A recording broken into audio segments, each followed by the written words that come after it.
Philosophers talk to our time, towards an ethnography of a self-poisoning mind. Why is it we live in the world we live in?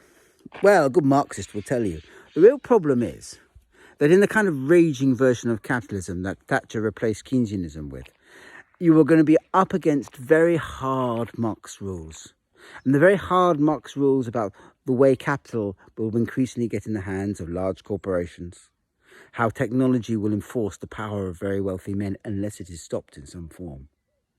We'll create a society which is never centred on the individual, but is rather always centred on capital. And all the politicians in all the world, all their attempts to do good, if they don't challenge that fundamental truth, will simply do further harm. And isn't that the world we live in? A world that seems to be prepared to elect people like Le Pen, who, to be honest with you, is an incompetent bungler, who has only got somewhere because her dad was a fascist. A realistic shot at power. In any other democratic age, before democracy went deranged, she would have been laughed out of court because she is a buffoon. And that is often the truth, often true with most of the far-right leaders. I say most because I don't know enough about Italy's Prime Minister to know why she is awful. And so she doesn't look so awful as the rest, but by and large, things like Farage or Trump, you're better off electing my dog. At least she'd allow us to bark very well and we could all get to chase deer. And yet, they've got a realistic chance of power. Why?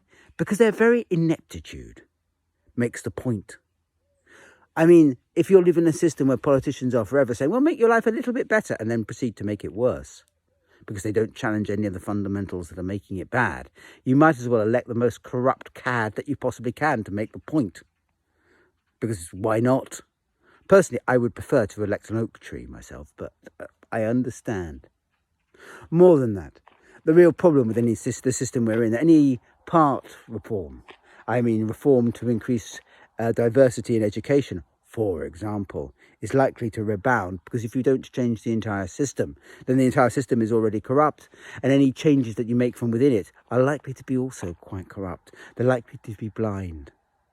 And that is, of course, exactly what you find. And the real problem is when such reforms change, when allowing women, expanding the workforce to include women simply means the cost of living goes up so high you can no longer live on one's salary.